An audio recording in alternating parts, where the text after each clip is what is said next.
এটা আমার ছোট্ট একটা সবজি বাগান। কারণ এখানে আমি পুঁইশাক গাছ লাগাইছি, তারপর পুঁইশাক হইছে।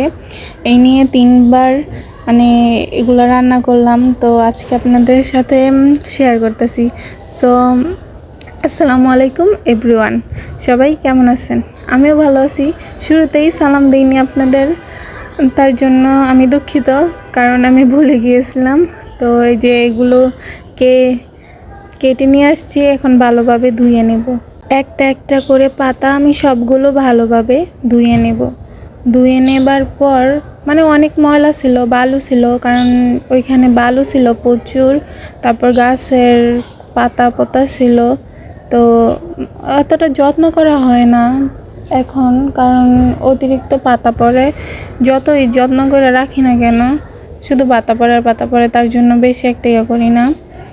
তারপর পাতাগুলো যদি সরাই দিতে চাই, তারপর পিঁপড়ায় বাসা করে ফেলে, তার জন্য পাতাগুলোর সাথেই আর সরাই না, এমনিতে পানি টানি দিই। এখন আমি ভালোভাবে ধুয়ে নিতেছি পুঁইশাকগুলো, একটা একটা করে ধুইতেছি। ভালোভাবে আপনি ধুয়ে নেবেন, কারণ এটা আমরা যখন বাজার থেকে কিনে আনি না, তখন দেখা যায় যে ওনারা এটা ধুয়েই বিক্রি করে, কারণ ওনারাও এটা ভালোভাবে ধুয়ে তারপর আমরা বাসায় না ধুই। একবার ধোয়ার পর শাকগুলো আমি আবার ধুয়ে নিতেছি, কারণ প্রচুর বালু ছিল, ময়লা ছিল। তো একবার দেখলাম যে বালু প্রচণ্ড ছিল, তার জন্য বালু লাগতেছিল, তাই আবার ধুয়ে নিলাম। ভালোভাবে ধোয়ার পর এগুলো আমি এখন কাটতে নিয়ে যাব। কাটাকুটি করা শেষ, আমি 3 ভাগে ভাগ করে নিছি, কারণ এখানে মোটা আগা ছিল, চিকন পাতারগুলোও ছিল, আর পাতা আলাদা করে নিছি। 3 ভাগে ভাগ করে নিছি। এগুলো এখন ভালোভাবে ধুয়ে নেব। আগে পাতাগুলো ধুবো, কারণ এগুলোতে অনেক বালু ছিল। তারপরও তখন আমি 2 বার ধুইছি, এখন আমি 2 বার ধুবো, কারণ তখন বালুটা অনেকটাই কমে গেছিলো। এখন ভালোভাবে ধোয়ার পর এগুলো মানে 3 ভাগে ভাগ করে নিয়েছিলাম, সবগুলো 2 বার করে ধুয়ে নিছি। এখন ধোয়া শেষ হওয়ার পর এগুলোকে নিয়ে সিদ্ধ করতে চলে যাব। তো আমি এখন কড়াইতে দিয়ে দিছি, কারণ ওই অন্য চুলায় আমার ভাত ছিল, তো লাড়কি চুলায় রান্না করতেছিলাম। তো ভাত মার গলার পর আমি এই পুঁইশাকের ডাঁটাগুলো ভালোভাবে সিদ্ধ করে নিচ্ছি, কারণ এগুলো মোটা থাকে, অনেক সময় সিদ্ধ হয়, অনেক সময় সিদ্ধ হয় না। আর চিকন ছিল বলে আমি এইগুলো আলাদা সিদ্ধ করছি, কারণ শক্ত হয়ে গেছিলো কিছুটা। তারপর ওই যে পাতার ডোগাগুলো দিয়ে দিছি, তারপরে পাতাগুলো দিয়ে দিলাম। তারপরে এগুলো আস্তে আস্তে সিদ্ধ করব। পাতাগুলো দিয়ে বেশিক্ষণ রাখবো না, অল্প রাখবো, কারণ পাতাগুলো এমনিতেই না যায়। তারপরে এগুলো আমি নামাই নিচ্ছি, পানি সেইখানে নিচ্ছি। এখন তেল দিয়ে দিলাম কড়াইতে।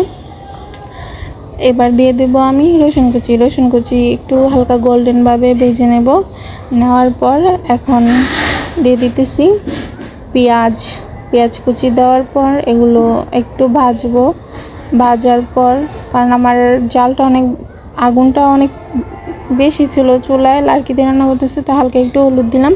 এখন আমার ভাজি কমপ্লিট।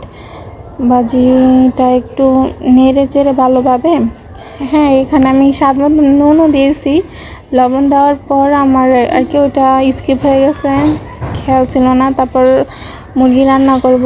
তো মুরগি রান্না করার জন্য আমি মাংসগুলো মেখে নিয়েছিলাম আগেই, কারণ এটা মাঝখানে দিইনি, কারণ এক স্টেপ করে দিয়ে গেলাম, কারণ আমি তো আর আগে কখনো ভিডিও বানাইনি যে কীভাবে বানাইতে হয়। এটা আমি শখে আসছি, ভিডিও করি 2-1টা, তারপর টিকটকেও করি, ফেসবুকেও ছাড়ি, আমার পেজেও ছাড়ি। কিন্তু এখন দেখি যে সবাই ইউটিউব নিয়ে একটু ব্যস্ত, উন্নতি করতেছে, তাই জন্য দেখি যে সবাই তো ইউটিউব থেকে কিছু না কিছু করলে, দেখি আমি কিছু একটা করতে পারি কি না।